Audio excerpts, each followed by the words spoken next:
Hello, this video is about the reasons why you should and also should not keep roosters. So, if you're wondering whether or not to get a rooster, or more than one rooster, this is a video for you. So let's jump right into it with the reasons that you should and shouldn't keep roosters.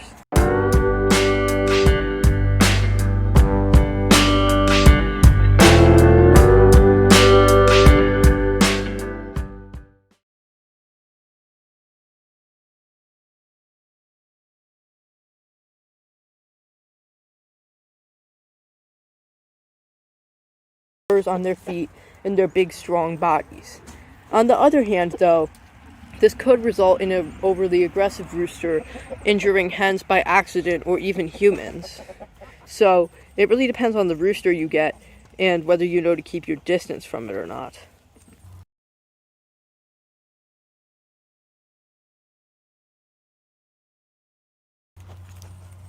There are more reasons why you should get roosters, however. If you're looking to hatch eggs, you kind of need a rooster to do that if you're going to use your own eggs. So that is one reason why getting a rooster would be a good idea, if that's the kind of thing you're interested in. On the other hand, though, if a rooster is with your hens and keeps on mounting them, mounting is part of the way chickens mate, then he might actually injure them. See this hen here? The bald spots on her wings are from Toasty's spurs. Toasty's our rooster. They're from his spurs digging into her wings. Now, this isn't really a big deal, but it just goes to show that sometimes the roosters can play rough without really knowing.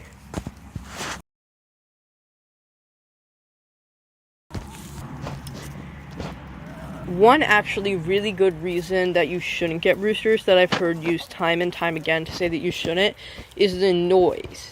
It partially depends on the tolerance that you, your family, and neighbors actually have for a lot of loud noises since they crow randomly.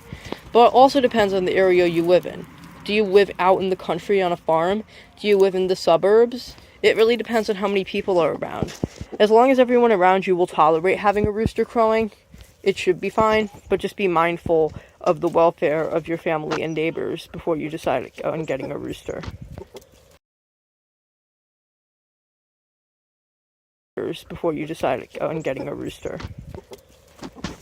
Another reason that getting a rooster is a good idea is hen-only flocks are always led by a hen. Duh. The one who's in the top of the pecking order. However, a rooster can kind of whip everyone into shape since they have natural talents, like that are literally basically wired into their body that makes them a great leader. On the other hand, a rooster that's too protective of his hens could actually hurt people and animals.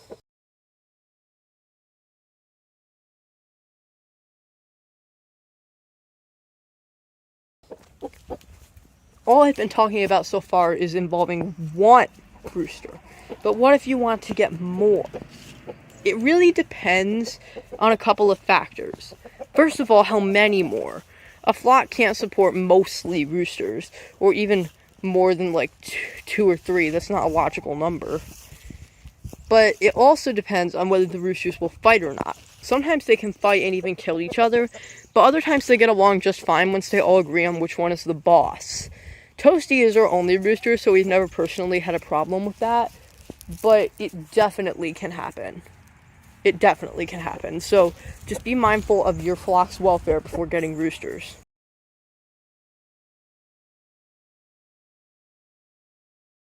That you both should and shouldn't get roosters that I want to talk about.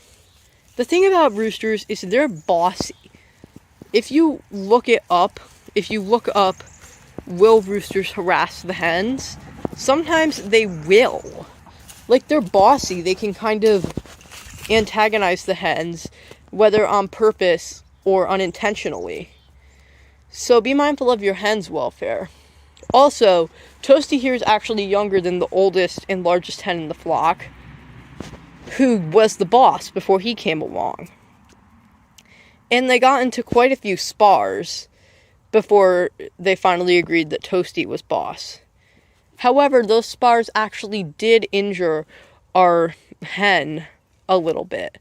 So You should consider the welfare of your hens before introducing a rooster into the flock.